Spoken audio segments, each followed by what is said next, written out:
You should give us your living space. It's too cramped with 3 kids. My husband and I were shocked by the unreasonable demands of the sister-in-law, who suddenly appeared with her children at the two-family house where we lived with the in-laws. Faced with our loss for words, the in-laws also sided with the sister-in-law. The place you two are living in is too big for just the two of you, isn't it? It's only natural as a human being to give it up for this girl here with 3 growing children.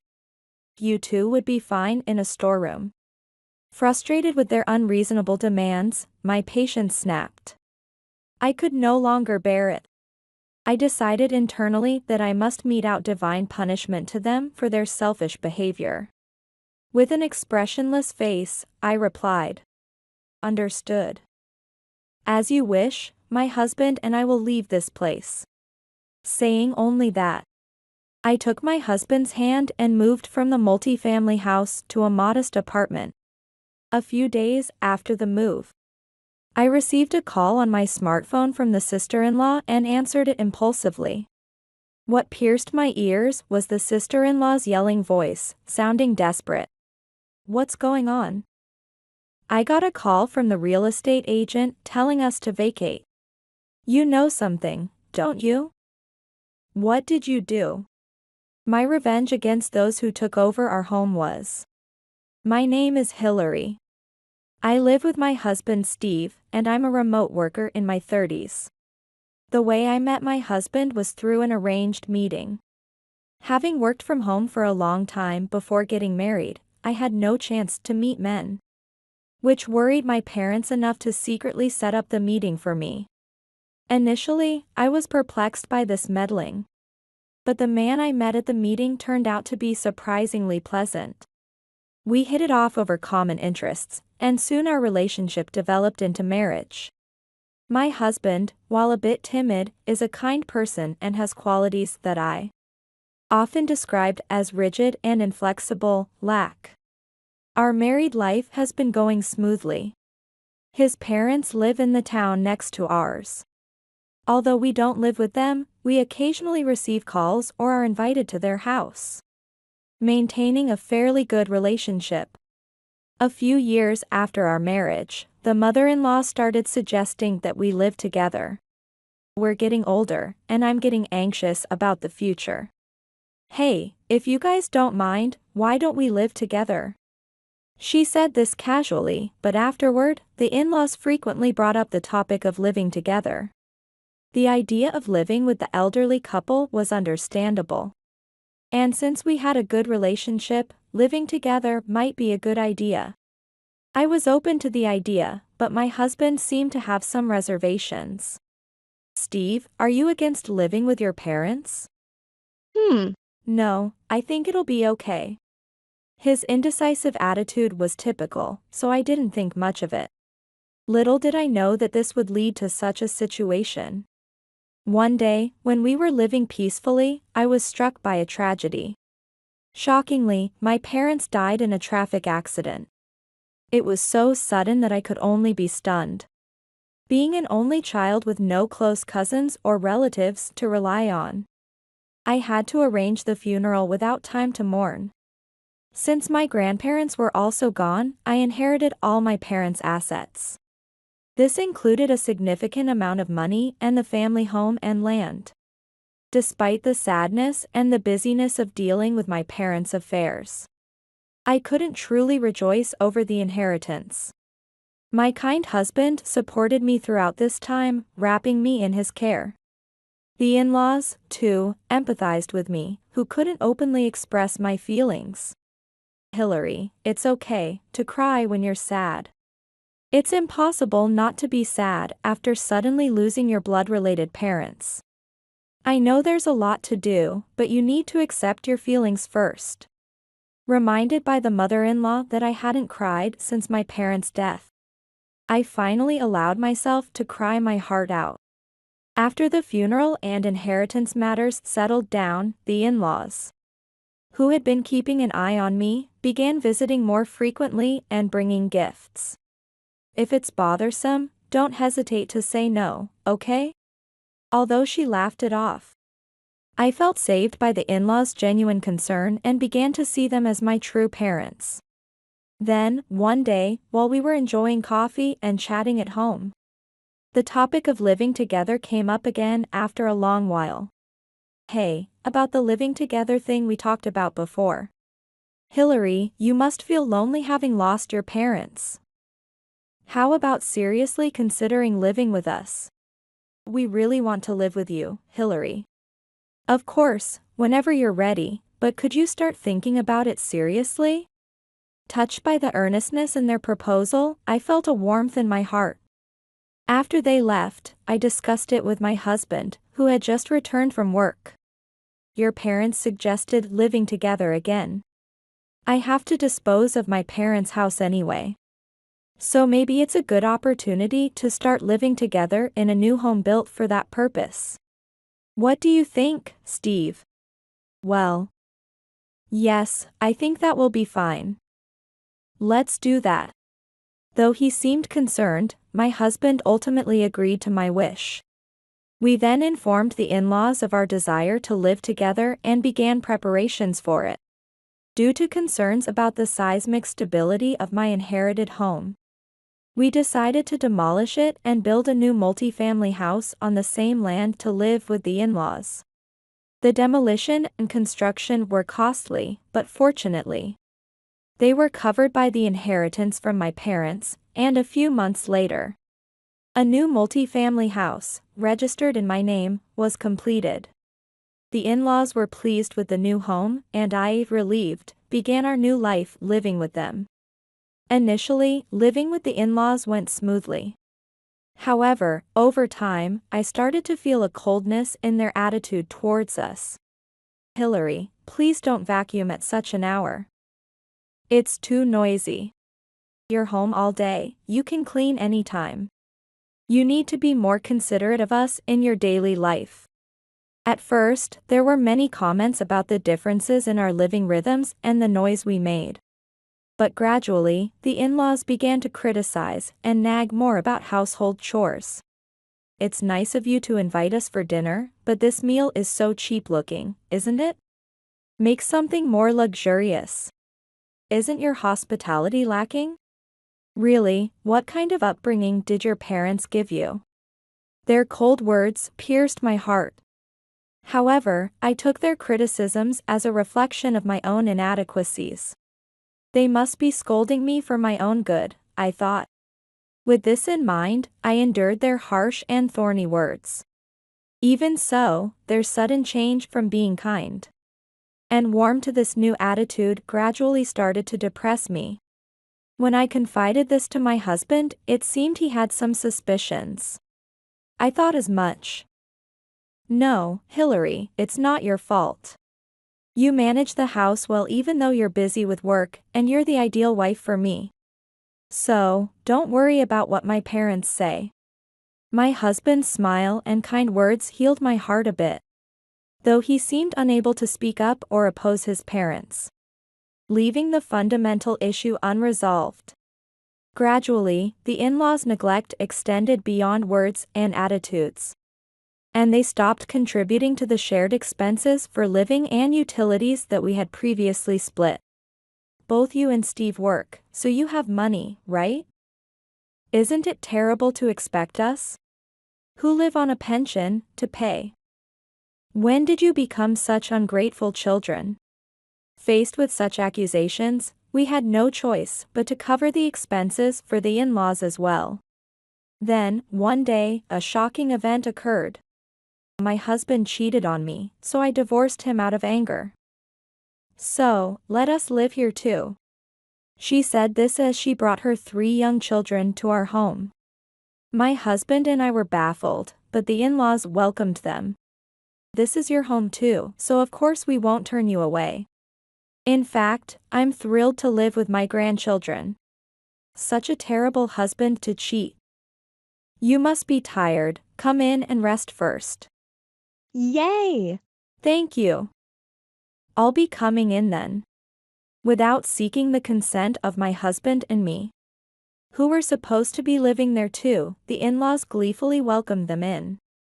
It would have been one thing if it were just a visit, but to move them in without our consent. I hesitantly approached the mother-in-law. Mother. Suddenly living with the sister-in-law like this is a bit. Hearing this, the mother-in-law, perceiving that I was against living with the sister-in-law, glared at me and said coldly, "What? You want her, who was abandoned by her husband, to be lost on the streets? With such young children? How can you say such cold things? Are you even human?" She spat these words at me. I hurriedly tried to correct her, but she was not listening. "No, that's not what I meant, but, if we are going to live together, I just wish that we could have had some agreement." "What's the difference? You're just against living with them. After all, they will be living in our household space, so we don't need your consent. Don't interfere." With that, she slammed the door to their living space shut. Left behind. I was stunned by the sister-in-law and the in-laws' unreasonable behavior and arguments. The forced cohabitation with the sister-in-law and her children turned out to be a nightmare. Her kids would barge into our living space, running around and breaking things. No matter how many times I told them not to come into our room, they wouldn't listen. And asking the sister-in-law to intervene was fruitless. "What? Can you not interfere with my household? And don't scold my children without my permission." "I'm not scolding them. I just wish you would teach them some basic rules. Like not to roam around in someone else's living space or make noise in someone else's home. That's what I mean by you being arrogant. Living in our parents' house and acting like you own the place." She yelled this with a red face and slammed the door to the in-laws' living space.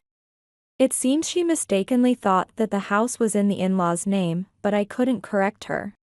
The children's behavior never improved. They would invade my office, disrupting my work. And the daily noise affected both my professional and private life, wearing me down mentally. Observing the children, I noticed something. Although they appeared well-dressed at first glance, closer inspection revealed untreated cavities and bitten, ragged nails, clear signs of neglect. Including their lack of discipline, it was evident that the sister-in-law was barely taking care of them. The in-laws, perhaps too fond of their grandchildren, did not seem to admonish them either. "Since your sister and her kids came, our lives have been chaotic. I'm reaching my limit." When I finally expressed my exhaustion, my husband disclosed his long-held concerns. Apparently, the in-laws had always favored the sister-in-law, and he had been continually neglected. Despite their pleasant public persona, which never revealed any family discord or their own disagreeable nature, they had always been regarded by others as a close-knit family of four. My husband moved out when he started working, and since then, the in-laws' demeanor softened, and they became kinder and more attentive. This behavior continued even after he married me, leading him to believe they had changed. However, their attitudes since we began living together were just like they were in his childhood. The in-laws doted on the sister-in-law while disregarding and even despising my husband. This attitude became clear when they accepted the sister-in-law's cohabitation. And my husband realized their true nature hadn't changed. It seems that whether we live with them or not determines how they show their true colors. They're kind to outsiders if we're not living together. But their real selves are shown once we start living together. I'm really sorry for not realizing this earlier and for making you suffer. With tears in his eyes, my husband apologized. His confession shocked me. To think that the in-laws who were so kind before we moved in were actually looking down on us with false pretenses all along. Although I had been vaguely sensing the recent attitudes of the in-laws and sister-in-law, facing the truth was still saddening. However, as much as he kept silent about it, my husband was also a victim just like me. I couldn't bring myself to be angry with him. Thank you for telling me. Steve, you did nothing wrong, so please don't apologize. Having learned the true nature of the in-laws, I felt a weight lifting off my shoulders. As if my perceived inferiority towards them had vanished. Since then, I secretly began preparing so that we could escape from the in-laws and sister-in-law at any time. A few weeks after Steve's revelations, on a holiday, while we were relaxing in the living room, the sister-in-law came up with an outrageous suggestion. It's too cramped where mom and dad are living, and the kids can't play freely. So, give us your living space. What? Are you telling us to leave this house? Shocked by her sister-in-law's unreasonable demand, both my husband and I were stunned. The sister-in-law then sneered at us through her nose. Oh, you finally get it even though you're fools. Yes, I'm telling you to leave this house. While I was at a loss for words, the mother-in-law came up from behind the sister-in-law. The place you two are living in is too big for just the two of you, isn't it? Giving it up for this girl with 3 growing children is only natural as a human being, right?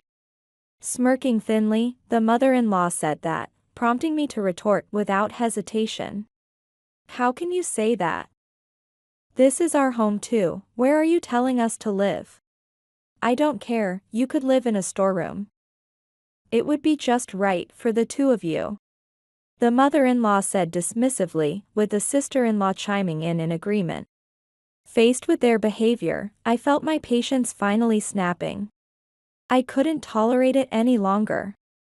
I internally resolved that they deserved divine punishment for their selfish actions. And responded with an expressionless face. Understood, my husband and I will leave. However, leaving immediately is difficult. So please wait a week for our departure. In a week, we will leave as you wish. After saying this, I took my husband's hand and turned our backs on the cheering sister-in-law and her children. Once we were alone, my husband looked remorseful and apologized. Hillary, I'm sorry. I couldn't say anything. To my dejected husband, I revealed a plan. It's okay, I have everything planned out. Actually, my husband was surprised by my suggestion but agreed. We then proceeded with the preparations for moving, and the week passed. As mom and dad wished, we are leaving this house. In return, we will sever our familial ties with you and my sister today. The in-laws seemed indifferent to my husband's declaration of cutting ties. Yes, please do. A failure like you is no son of mine. Finally, the nuisances are gone. Now, this house is just for us. Looking coldly at the rejoicing in-laws, my husband and I left the multi-family house where we had been living. We moved into a rented apartment that we had arranged temporarily. In the quiet and cramped space, we began to live peacefully for the first time in a long while. A few days after the move, while I was working from home and about to take a break, I noticed a flood of missed calls from the in-laws and sister-in-law on my personal smartphone. As I was surprised by this, another call came in from the sister-in-law. I impulsively answered the call, and her yelling voice pierced my ears. What's going on? I got a call from the real estate agent telling us to vacate. You know something, don't you? What did you do? Indeed, since Steve had revealed the in-laws' true nature, I had been preparing to sell the house we were living in. I had quietly requested estimates from several real estate agents, selected one, and proceeded with the sale agreement at the timing when they declared to kick us out. Although the house was new and a multi-family home, its appraisal was low. But the land was prime property, so it fetched a decent price. Thus, I managed to recover a considerable amount by letting go of the land and the new multi-family house that I had inherited from my parents. That's not right. This house is supposed to be mom and dad's, how can you just sell it? Mistakenly thinking the house was in the in-laws' name, the sister-in-law was corrected by me. No. The house was built in my name, so it was truly my property. I was just renting part of the living space to Mom and Dad. Well, now it belongs to someone else since I've let it go. What? It appeared that the sister-in-law had put me on speakerphone, as I could hear not only her but also the shocked voice of the mother-in-law. What? This house wasn't in Steve's name. I thought it was, so naturally, it belonged to us, his parents. You deceived us, you liar. When you said you were leaving, normally, you would transfer ownership to us. What an unfilial and deceitful person. The in-laws and sister-in-law hurled insults and ranted. I dismissed them sharply. Deceived? That sounds terrible. The misunderstanding was yours. I merely disposed of my own property. So, please leave quickly. After saying that, I hung up on the still yelling sister-in-law and her family. Forced by the eviction notice from the real estate agent, the in-laws had no choice but to vacate the new home. According to rumors, after losing their place to live, the in-laws and sister-in-law started renting an apartment. But the children's mischief and noise led to numerous complaints from neighbors. The severity and number of complaints were such that the landlord couldn't remain silent, and they were evicted from the apartment in less than a month. Desperate and without a place to live, the in-laws shockingly stormed into my husband's company. Call Steve out. We are his family, we need to talk to him. In the company lobby, when the receptionist realized the seriousness of the situation as the in-laws made a scene, they discreetly contacted my husband while holding back the sister-in-law and her parents. My husband, upon receiving the message, confided in his boss and called the police, who then restrained the in-laws and sister-in-law upon their arrival. Steve showed himself only after the police had arrived. When the in-laws saw him, even as they were being taken away by the police, they fiercely resisted and shouted at him. You unfilial child. It's your fault we lost our home. Take responsibility. And calling the police, are you sane? How could you treat your family like this? Faced with their desperate cries, Steve responded calmly. I have no parents or sister. I had people who claimed those titles, but I severed ties with them a few days ago. You and I are strangers. I simply asked the police to handle some disruptive people in our company's lobby. What's wrong with that? What? Stunned by Steve's words, the in-laws were speechless. Meanwhile, the sister-in-law continued to berate him, crying out, you traitor.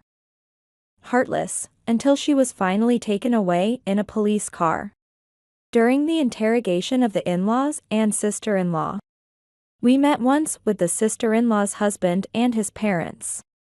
They revealed that the sister-in-law was the one who had an affair, not her husband. Furthermore, the divorce had been initiated by him, but it had not been finalized yet. Due to this incident and the police involvement, the sister-in-law's husband demanded a divorce again and sued for adultery damages. Reluctantly, the sister-in-law agreed, and their divorce was finally settled. After their divorce, custody of the children went to the sister-in-law's ex-husband.